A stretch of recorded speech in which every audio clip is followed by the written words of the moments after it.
It's the unofficial Red Sox Fantasy Campers podcast with Pickles and Double A. Hi, this is Angelina Asante. Welcome to this episode of the unofficial Red Sox Fantasy Campers podcast. Today, our guest is Tobi. Hi, Tobi. So Christine and I are here because we met you the other night at dinner and had a good conversation. I know you and I had chatted briefly on Facebook on the forum, but you have your 5-year anniversary. So you were like one of the original campers, and now you come to support your friends and your former teammates. So can you kind of talk about how you found out about the camp? I was a member of Red Sox Nation, and I get all the emails from them. And one time they sent out an email saying that they were doing a women's camp. And I was like, oh my God, I got to totally do this. And immediately I email Robin and I tell her about it, like, we are going to do this together. So Robin was on our team this year, and we had a lot of fun with her because I got to spend time with her at the reunion game this year at Fenway. And I really didn't get to talk to her that much last year because, you know, when you're on different teams, you're kind of focused on your own players. Yeah. But it was really fun getting to know her and then getting to know you a little bit more this year. How much fun is it as a spectator? Because you know everybody's strengths. Right. But I was shocked even in the year since I came, like how many major improvements definite women have made. So looking at you over 8 years, how shocked are you how amazing all of these players are? Well, it's been interesting this year because we expanded to 16. So before we always had 4 teams. And the first year that we came, they're still trying to figure out the dynamics of how the women can play. Because most women never played baseball. They always played softball. Right. And to go to 90 feet bases and the longer throws. So the first year was really not great competition-wise. There was a few good women on each team, but it was, it wasn't great baseball. And then people got inspired to really go out and practice. So they came back the second year and it was a lot better. The third year was even better. I mean, now women are, hitting it out of the outfield. Yeah. So outfielders became more important. And it was just so exciting to see the improvement.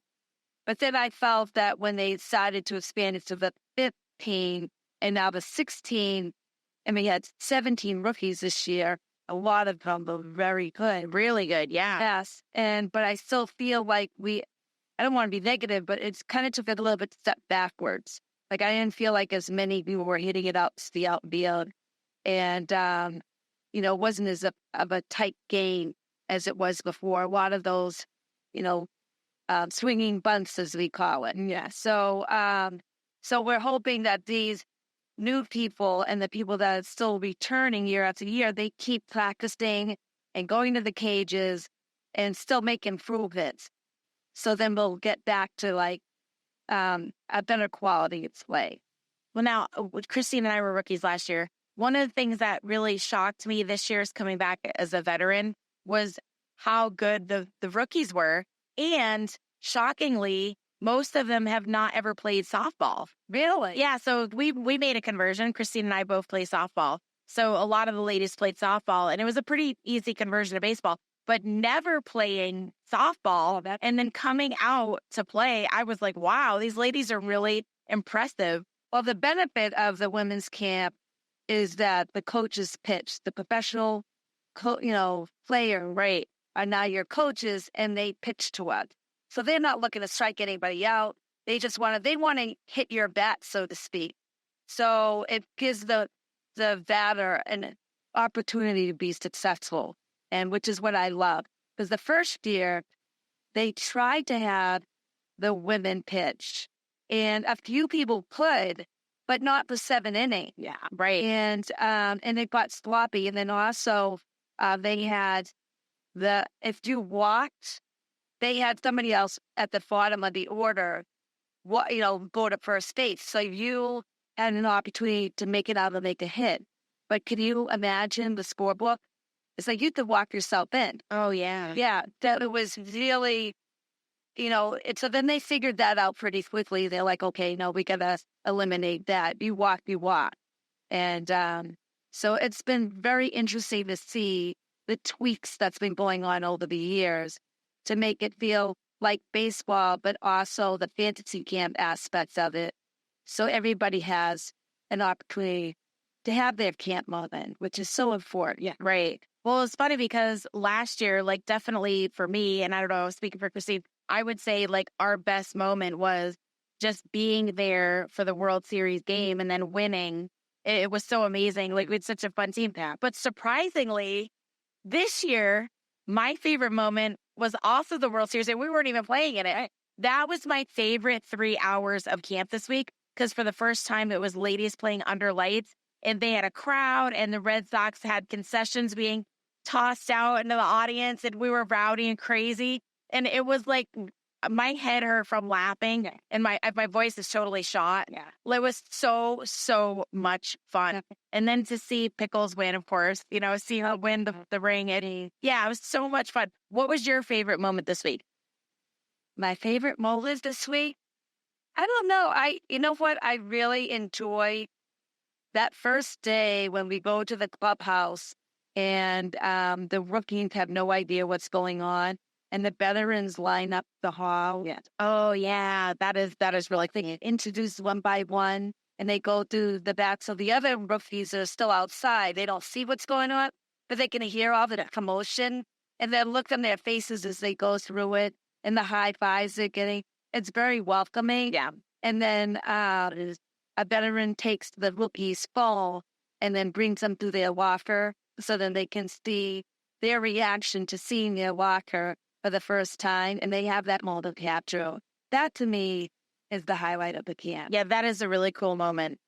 One of the things that I absolutely loved in that last game too was that because a lot of the women and you spent a wit, the full crowd was cheering for both teams. Oh yeah, it's not a favorite so loud. There was not, we just were cheering for everybody, and I thought that was very. It is tough. It's happy you don't want anybody to lose. Yeah, especially if it's a well played game. Yeah, but I know like you, I'm looking at your World Series ring on your hands and mine and Christine's, and I know like I'm speaking for us, and I think I'm speaking for you too.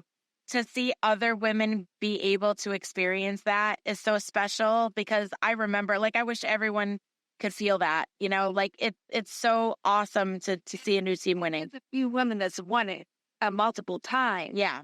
And there's nothing like the first time because ain't that the truth? In one way than one, right? There's nothing like it because you can't capture that excitement and that joy. Yeah. For the first time, like the first time you go to Fenway, the first time you do something that is just on your bucket list, if you go back and try to relive it, you still get joy from that. I don't know. Yeah. Well, and here's the neat thing. My family was there when we won last year. So we had tons of photos right away and videos right away. So when they won, I was taking tons of photos and videos, and I sent it to Pickles, and she goes, "Oh, thank God. I'm so glad you were there doing that," because it's so cool watching like the champagne and the excitement and everything. It's so cool. Yeah, it's such a great moment. Top notch. Yeah. Yeah, you do feel like you do feel it's like really, really special. And for me, for women, I never had that opportunity. I'm 56, and growing up, my parents didn't decide to have a Little League. Yeah. And softball didn't start till I was about 11. No, wow. And I never felt, and softball was never a big thing in my town. So if we won a game, it was a miracle. So I never had that camaraderie of winning. Some softball games that I played as an adult, we might have won a championship or a tournament, and it was good. But this is amazing because we all have the passion. Yeah. And we might not all be Red Sox fans, but we're passionate for baseball. And for that week, I even say, most people that are Red Sox fans, they now see. That's 100% true. Yeah. And they might be a Tampa fan, but, they want Red Sox to be successful because of what they've given to them. Yeah. You can't replace that. Well, and the fact that there's only one other major league team, which obviously I would never, ever say their name on this podcast. There's only one other group that does this. So I'm so happy that the Red Sox does this for the women. And I hear that one is as authentic. Oh, I believe it. They don't see No doubt. players. It's more of a, I don't know. I had never gone, but that's what I'd heard. Yeah. So, but you know what? It's still an experience. And we're just grateful that we have this ability to do this, to live out our dream, and to put on that Red Sox uniform and go out in Jeffrey Park and if you're lucky enough to go to play it some way. Yeah. I mean, I was in a championship game at the other camp that I used to go to. In my first year, it was 2000. We won we got to play the World Series. We won it. But I got a hit in it. Joe Leon was announcing the game. Wow, so I could hear him saying, and then the hit by Tobi Whitney. And I'm like, oh, see, that's amazing. Joe Castiglione. Oh my God, it's amazing. And all the pros that you get to be in taught next to getting, inducted in fees. And then Keith Both, with him, tossing the ball for the World Series to make the out. And Doug Mirabelli this year. Kijiji is, getting summoned to catch Tim Wakefield. And oh my God. And getting at least escorted to the game. And you're talking with some, and they're just ordinary people. Yeah. They've just done something that, is extraordinary to us. Right. But to hang with them is really amazing. Yeah. And he's out Carmen too. He brings the party. Yeah, exactly. Love it. He is the party. Yeah. But it's just been spectacular. And I'm grateful that I have an opportunity to have these connections with all these wonderful women that support each other. Somebody goes down, we're right there. We get everybody together. And we try to help out as much as we can. Yeah. And that to me is the bonus part of this whole thing. Yeah, definitely. Well, I just want to thank you for supporting everyone there and cheering for everyone, because we heard you during the games, and I'm glad I got a chance to talk to you at the dinner. And you've been a lot of fun, and I'm glad I've gotten to know you this year. Me too, because I've been listening to your podcast of Real Pickles. Oh my God, you guys are so good. We had thank you. I know it is really funny because I really maybe only said a couple words to her all week last year. And then she goes, "Oh, you live here in town. Why don't you come to the men's camp and we'll sit together?" And then like that, like we're like, "Oh, let's do this. Let's do that." And, there's very few women where you can talk baseball with. And she is one where if the Red Sox made a trade or someone got injured or, someone's on the IL, like I text her, and, there's very few women you can talk to about that. So it's cool. I love having baseball friends, and she's got a pick of women to go to games with now. And it's awesome. Yeah. Baseball life is awesome. It's amazing. Well, thank you, Tobi. It's so great for this interview. To do this with you guys. I love it. Thank you. I look forward to hearing other podcasts. Yeah, thank you so much. Thank you. This is Angelina signing off for the Unofficial Red Sox Fantasy Campers podcast.